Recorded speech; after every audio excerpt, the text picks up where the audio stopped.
हर बच्चा स्वस्थ, हर मुस्कान सुरक्षित। आइए जानते हैं शिशु संरक्षण माह क्यों जरूरी है। शिशु संरक्षण माह हमारे समाज के सबसे नाजुक और महत्वपूर्ण हिस्से यानी बच्चों के स्वास्थ्य और भलाई को सुनिश्चित करने के लिए एक विशेष पहल है। यह अभियान इस बात को समझाने और सशक्त बनाने का प्रयास करता है कि छोटे छोटे कदम बच्चों को बीमारियों और कुपोषण से बचा सकते हैं। शिशु संरक्षण की माह की जरूरत और महत्व को जानते हैं। नवजात बच्चों की उच्च मृत्यु दर को कम करना। भारत में अभी भी नवजात शिशुओं की मृत्यु दर आईएमआर इन्फेंट मोर्टेलिटी रेट एक बड़ी समस्या है। टीकाकरण, पोषण और साफ सफाई के माध्यम से बीमारियों को रोककर इन मौतों को काफी हद तक कम किया जा सकता है। उदाहरण के लिए खसरा और निमोनिया जैसी बीमारियां जिनसे बच्चों की जान जा सकती है, शिशु संरक्षण माह में लगाए जाने वाले टीकों से रोकी जा सकती है। टीकाकरण के महत्व को समझाना। बच्चों के लिए जरूरी 12 टीके ज्यादा गंभीर बीमारियों से बचाते हैं। कई परिवार टीकाकरण के महत्व को नहीं समझते। यह अभियान उन तक जागरूकता पहुंचाना है और मुफ्त टीकों की उपलब्धता सुनिश्चित करना है। कुपोषण से लड़ाई। भारत में कई बच्चे कुपोषण का शिकार हैं। यह उनके शारीरिक और मानसिक विकास पर नकारात्मक प्रभाव डालता है। सही पोषण जैसे कि मां का दूध, पूरक आहार और विटामिन बच्चों को स्वस्थ रहने में मदद करते हैं। शिशु संरक्षण माह में इन सभी चीजों पर ध्यान देकर के कार्य किया जाता है। संक्रामक बीमारियों की रोकथाम हेतु गंदगी और खराब साफ सफाई के बच्चे जल्दी बीमार पड़ते हैं। शिशु संरक्षण माह में साफ सफाई के महत्व और ओआरएस जैसे जीवन रक्षक उपायों के बारे में बताया जाता है। माताओं और बच्चों की देखभाल के सही तरीकों, हैंड वॉशिंग, ब्रेस्ट फीडिंग, टीकाकरण की जानकारी देना बेहद जरूरी है। इस शिशु संरक्षण माह में परिवारों को यह समझाया जाता है कि बच्चे के स्वास्थ्य में उनका सक्रिय योगदान कितना महत्वपूर्ण है। शिशु संरक्षण माह में क्या होता है? मुख्य रूप से टीकाकरण शिविर, सभी बच्चों को जरूरी टीके लगाए जाते हैं।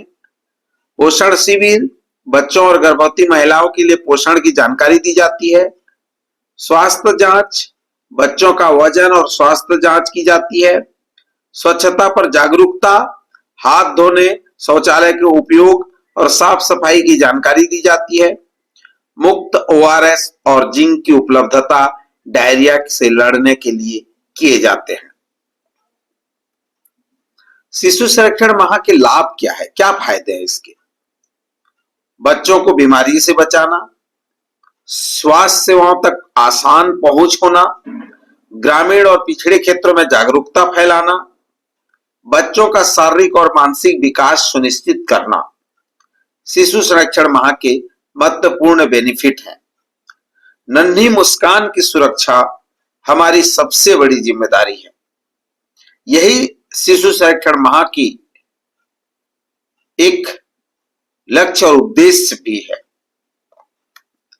शिशु संरक्षण की माह की आवश्यकता इस बात से है कि विश्व में हर वर्ष 90 लाख बच्चों की मौत 5 वर्ष की आयु से पहले हो जाती है। इनमें से 25 लाख बच्चे भारतीय होते हैं। भारत में लगभग हर वर्ष 8 लाख कुपोषण से जुड़े कारणों से कुपोषित बच्चों की अकाल मृत्यु हो जाती है। प्रदेश में वार्षिक स्वास्थ्य सर्वेक्षण 2018 के अनुसार 1000 जीवित जन्म बच्चों पर 45 बच्चों की 5 वर्ष से कम आयु में ही मृत्यु हो जाती है। भारतवर्ष में लगभग 27% 1 से 5 वर्ष तक के बच्चों की सब क्लिनिकल विटामिन ए की कमी होती है। विटामिन ए का समुचित आच्छादन समस्त बाल मृत्यु में लगभग 12% तक कमी लाने में सहायक होता है। विटामिन ए रोग प्रतिरोधक क्षमता को बढ़ाता है, इसीलिए निमोनिया एवं डायरिया से होने वाले मौतों में कमी लाता है। मानसिक एवं शारीरिक विकास में सहायक तथा रतौंधी से बचाव करता है। रक्त के बनने में तथा त्वचा के रख रखाव में भी विटामिन ए सहायक होता है।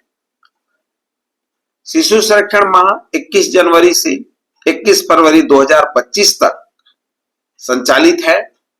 विटामिन ए सिरप निर्धारित 9 माह से 5 साल के आयु बच्चे की निर्धारित 6 माह के अंतराल में दिए जाना। आईएफए सिरप 6 माह से 5 साल के आयु के बच्चे को 1 बोतल दिया जाना, जिनको पालकों द्वारा सप्ताह में 2 बार निर्धारित खुराक में पिलाया जाएगा। बच्चों को वजन लेकर ग्रोथ मॉनिटरिंग चार्ट लिया जाना। पोषण आहार के विषय में बच्चों के आयु के अनुरूप आहार की जानकारी देना। आंगनबाड़ी स्थित सत्रों में संपूरक पोषण आहार की सेवाओं को हितग्राहियों की पात्रता व पोषण तत्वों की आवश्यकता के अनुरूप उपलब्ध कराना तथा अति गंभीर कुपोषित बच्चे को सैम की श्रेणी में है उन्हें चिन्हित कर पोषण पुनर्वास केंद्रों में पोषण आहार की प्रदायगी सहित संक्रमण के उपचार हेतु भर्ती किया जाना। ये शिशु संरक्षण माह में जो सर्विसेज दिए जाएंगे ये महत्वपूर्ण है। शिशु संरक्षण माह का जो कैलेंडर है 21 जनवरी 2025 से प्रारंभ होकर 21 फरवरी 2025 तक चलाए जाएंगे। प्रत्येक मंगलवार एवं शुक्रवार को यह तिथि निर्धारित की गई है। समय सुबह 9 बजे से 4 बजे तक। शहरी एवं ग्रामीण दोनों क्षेत्रों में ये कैलेंडर के अनुसार चलाए जाएंगे। प्रत्येक मंगलवार एवं शुक्रवार 21 जनवरी 2025 से 21 फरवरी 2025 तक। शिशु संरक्षण माह 21 जनवरी 2025 से 21 फरवरी 2025 अभियान पूर्व जो गतिविधियां आयोजित किए जाएंगे उसमें मुख्य रूप से जो निर्धारित प्रपत्र क्रमांक 1A ग्रामीण व 1B शहरी बच्चों की सूची एवं टेलीशीट तैयार करना। सूक्ष्म कार्य योजना निर्धारित प्रपत्र क्रमांक 2A ग्रामीण व 2B शहरी में बनाकर 10 जनवरी 2025 तक जिले को प्रेषित किया जाना। पर्यवेक्षकों की भ्रमण कार्य योजना निर्धारित प्रपत्र में प्रपत्र क्रमांक 4A में बनवाया कर सुनिश्चित करना। सूक्ष्म कार्य योजना के आधार पर आवश्यक विटामिन ए व आयरन सिरप की उपलब्धता सुनिश्चित करना। राज्य द्वारा निर्धारित आईसी सामग्रियों एवं रिपोर्टिंग प्रपत्रों की उपलब्धता सुनिश्चित करना। महिला एवं बाल विकास विभाग से समन्वय कर विकास खंड स्तर पर उन्मुखीकरण सुनिश्चित करना। विकास खंड स्तर पर एएनएम, आरएचओ, सीएचओ का उन्मुखीकरण करना। विटामिन ए और आयरन की सिरप की बोतल में डिस्पेंसर का होना सुनिश्चित करना। मैक्रो प्लान की समीक्षा सेक्टर सुपरवाइजर द्वारा अनिवार्य रूप से किया जाना। ये शिशु संरक्षण माह में जो गतिविधियां होंगे इसी आधार पर आयोजित होंगे। शिशु संरक्षण माह में सत्र स्थल पर विटामिन ए की खुराक उम्र के अनुसार निर्धारित मात्रा में देना। आयरन की सिरप उम्र के अनुसार निर्धारित मात्रा में देना। वजन कर अति गंभीर कुपोषित बच्चे को सैम की श्रेणी में उन्हें चिन्हित कर पोषण पुनर्वास केंद्रों में भर्ती किया जाना। गर्भवती महिलाओं का प्रसव पूर्व जांच एवं आयरन व कैल्शियम की गोली देना। स्तनपान और ऊपरी आहार के बारे में परामर्श देना। ये सभी गतिविधियां सत्र स्थल पर किए जाएंगे। सत्र स्थल पर जो विटामिन ए की खुराक दी जाएंगे वो 9 माह से 12 माह के जो बच्चे होंगे उनको 1 ml और 12 माह से 5 वर्ष के बच्चों के लिए 2 ml तथा आयरन सिरप 6 माह से 5 वर्ष तक के बच्चों के लिए 1 ml सप्ताह में 2 बार दिए जाएंगे। शिशु संरक्षण माह में जो रिकॉर्ड संधारण है निर्धारित प्रपत्र के साथ साथ एमसीपी कार्ड, आरसीएच रजिस्टर व आंगनबाड़ी केंद्र के पंजी क्रमांक 7 में रिकॉर्ड संधारण सुनिश्चित किया जाएगा। विटामिन ए की खुराक MCP card, RCH register, anganwadi केंद्र के पंजी क्रमांक 7 में दर्ज किए जाएंगे। आयरन की syrup MCP card, RCH register में दर्ज किए जाएंगे। वजन भी MCP card, growth chart anganwadi केंद्र के पंजी क्रमांक 11 में दर्ज किए जाएंगे। इस प्रकार रिपोर्ट संधारण, रिकॉर्ड संधारण किए जाएंगे। शिशु संरक्षण माह में सत्र स्थल पर एईएफआई किट की उपलब्धता सुनिश्चित करना तथा निर्धारित दिशा निर्देश का पालन करना। शिशु संरक्षण माह की मॉनिटरिंग के लिए जिला व ब्लॉक स्तर पर टीम गठन करना और प्रति सत्र 5 सत्र की राज्य स्तर द्वारा बनाए कोबो टूल में उसी जानकारी भरना। सहयोगी संस्थाओं और महिला बाल विकास के जिला अधिकारी, परियोजना अधिकारी और पर्यवेक्षकों को भी कोबो टूल से शिशु संरक्षण महासत्र की मॉनिटरिंग करना होगा। शिशु संरक्षण माह में स्वास्थ्य विभाग की जो भूमिका है, इसके बारे में मैंने पूर्व में भी शिशु संरक्षण माह के कई वीडियो मैंने जारी किए हैं, उसमें विस्तृत जानकारी मैंने दिया है। तो मैं इस वीडियो को ज्यादा लंबा नहीं करते हुए स्वास्थ्य विभाग की जो भूमिका है आप स्क्रीन में देख पाएंगे, जिसमें शिशु संरक्षण माह के क्रियान्वयन के लिए नोडल अधिकारी, सूक्ष्म कार्य योजना बनाना, फ्रंट लाइन कार्यकर्ताओं का प्रशिक्षण देना, विटामिन ए आईएफए आपूर्ति सुनिश्चित करना, वित्तीय संसाधनों का आवंटन करना, आईसी पोस्टर का मुद्रण और वितरण करना, विटामिन ए एवं आईएफए सिरप का प्रशिक्षण और वितरण, सेशन साइट पर सहायक पर्यवेक्षण और रिकॉर्डिंग और रिपोर्टिंग कार्य जो है स्वास्थ्य विभाग की होगा। आरएचओ की भूमिका और मितानिन की भूमिका।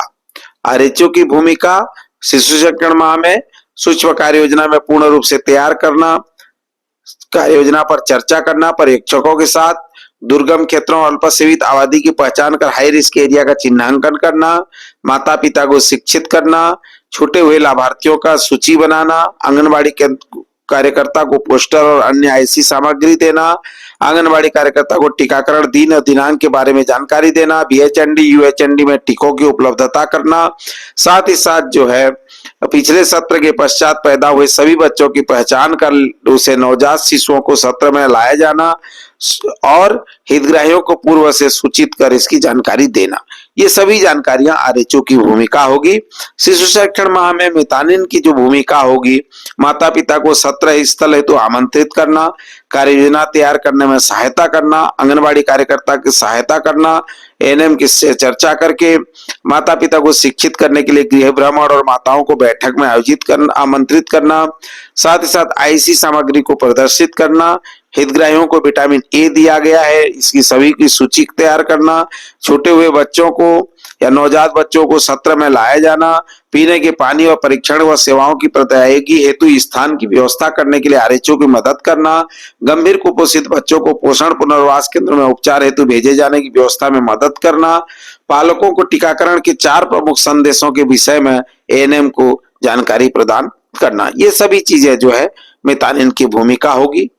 आईसीडीएस विभाग की इसमें महत्वपूर्ण भूमिका रहता है कि एसएसएम राउंड के बारे में डब्ल्यूसीडी आईसीडीएस के जिला अधिकारियों को संचार जारी करना, जिला प्रखंड अधिकारियों के माध्यम से आंगनबाड़ी कार्यकर्ताओं का प्रशिक्षण, दुर्गम क्षेत्र अल्पसेवित नियोजित बसावटों की पहचान करके बच्चों की सूची बनाने में स्वास्थ्य और परिवार कल्याण विभाग की मदद करना, आंगनबाड़ी केंद्रों और कार्यकर्ताओं के व्यापक नेटवर्क के माध्यम से लाभार्थी को वीएचएनडी साइट पर लाना, सेशन साइट पर सहायक पर्यवेक्षण, विकास की निगरानी, सैम बच्चों की पहचान और रेफरिंग, लाभार्थियों के साथ परामर्श एवं संचार, ये आईसीडीएस विभाग की महत्वपूर्ण भूमिका होगी। आंगनबाड़ी कार्यकर्ता की भी भूमिका निर्धारित की गई है कि गांव में सभी माताओं और बच्चों की संख्या का सूची से मिलान करें, नवजात शिशुओं, गर्भवती महिलाओं सहित इन सूची में छूट गए और वंचित रहे बच्चों की सूची पर आरएचओ से बातचीत करना और दुर्गम क्षेत्र और अल्पसेवित आयोजित बसाहटों की पहचान कर आरएचओ को मदद करना, विटामिन ए और टीकाकरण हेतु माता पिता को शिक्षित करने के लिए गृह भ्रमण करना, सेवाओं की प्रदायगी की दिनांक एवं समय स्थान के हितग्राहियों को सूचना देना, केंद्र पर बैनर, पोस्टर और अन्य आईसी सामग्री को प्रदर्शित करना, प्रचार प्रसार की कितनी सामग्री केंद्र से प्राप्त हुई, कितने आईसी सामग्री को डिस्प्ले हुआ इसकी मॉनिटरिंग करना, आंगनबाड़ी केंद्र टीकाकरण दिवसों और तिथियों को डिस्प्ले करना, माताओं का पोषण, शिक्षा, मातृ व शिशु स्वास्थ्य संबंधी परामर्श प्रदान किया जाना, पीने के लिए पेयजल की व्यवस्था, हाथ धोने के लिए पानी की व्यवस्था, टीकाकरण गतिविधि हेतु उपयुक्त स्थान और हितग्राहियों के लिए प्रतीक्षा स्थल की व्यवस्था सुनिश्चित करना, ये आंगनबाड़ी कार्यकर्ता की महत्वपूर्ण भूमिका है। साथ ही साथ शिशु संरक्षण माह में रिपोर्ट प्रपत्र 1A, प्रपत्र 1B, प्रपत्र 2A, प्रपत्र 2B, प्रपत्र 3, प्रपत्र 4A, प्रपत्र 4B और प्रपत्र 5, इन सभी प्रपत्र जो है जिला स्तर से प्रदाय किए जाएंगे। प्रपत्र 1A 1 से 5 वर्ष के बच्चों की सूची तथा टेलीशीट है। प्रपत्र 1B 6 माह से 1 वर्ष के बच्चों की सूची तथा टेलीशीट। प्रपत्र 2A उप स्वास्थ्य केंद्र स्तरीय माइक्रो प्लान ग्रामीण। प्रपत्र 2B शहरी स्वास्थ्य केंद्र स्तरीय माइक्रो प्लान। प्रपत्र 3 उप स्वास्थ्य केंद्र स्तरीय रिपोर्टिंग प्रपत्र। प्रपत्र 4A स्वास्थ्य कार्यकर्ता हेतु भ्रमण कार्य योजना। प्रपत्र 4B मॉनिटरिंग प्रपत्र। प्रपत्र 5 प्राथमिक स्वास्थ्य केंद्र, सामुदायिक स्वास्थ्य केंद्र, शहरी स्वास्थ्य केंद्र और जिला स्तरीय रिपोर्टिंग प्रपत्र है। ये सारे रिपोर्टिंग प्रपत्र में रिपोर्ट किए जाएंगे। शिशु संरक्षण माह में जो पूर्व के अनुभव रहे हैं उसके आधार पर जो महत्वपूर्ण सुधार हेतु निवेदन सभी से किया जा रहा है। पहला तो ये कि माइक्रो प्लान में बच्चों के टेलीसीट में बच्चों की संख्या में अधिक अंतर आता है। जो माइक्रो प्लान बना रहे हैं और जो बच्चों के टेलीसीट में इसकी अंतर को हमें दूर करना है, या तो हमारा माइक्रो प्लान सही बने। बच्चों के टेलीसीट सत्र स्थल पर सत्र के दिवस पर तैयार करना एक भी समस्या है। बच्चों के टेलीसीट सत्र स्थल पर सत्र के दिवस पर तैयार करते हैं। निर्धारित प्रपत्र के साथ साथ एमसीपी कार्ड, आरसीएच रजिस्टर व आंगनबाड़ी केंद्र की पंजी साथ में रिकॉर्ड संधारण नहीं करना एक चुनौती है कि जब सभी रिकॉर्ड में इसको अनिवार्य रूप से दर्ज किया जाना चाहिए, जो कि नहीं पाया जाता। जिला एवं विकास खंड स्तर पर मॉनिटरिंग एवं मॉनिटरिंग प्रपत्र जिले को प्रेषित न करना। जिला एवं विकास खंड स्तर पर जो मॉनिटरिंग और मॉनिटरिंग प्रपत्र जो है वो भेजे जाने चाहिए। एचएमआईएस में विटामिन ई के सभी डोज और आयरन सिरप की प्रति माह 8 से 10 ml बच्चों को पिलाने के पश्चात 6 माह तक का एंट्री न करना, ये भी एक चुनौती है। सत्र के दौरान हितग्राहियों को पोषण परामर्श का न दिया जाना, ये सभी को हमें सुधार करने की जरूरत है। इन की पॉइंट को सबको नोट करना चाहिए और शिशु संरक्षण के माह के आयोजन में सफलतापूर्वक क्रियान्वयन करना चाहिए, ताकि सभी पालकों को, सभी बच्चों को शिशु संरक्षण माह की बेहतर जानकारी हो और ये जिला स्तर तक रिपोर्ट भी आसानी से पहुंचाया जा सके। आप सभी को शिशु संरक्षण माह 21 जनवरी 2025 से 21 फरवरी 2025 तक सफलतापूर्वक आयोजन करने हेतु आप सभी से निवेदन, और इस गाइडलाइन को, इस निर्देश को हर स्तर तक पहुंचाने में आप मदद करिए। इस वीडियो को अधिक से अधिक लोगों तक फॉरवर्ड करिए। आप सभी का बहुत बहुत धन्यवाद।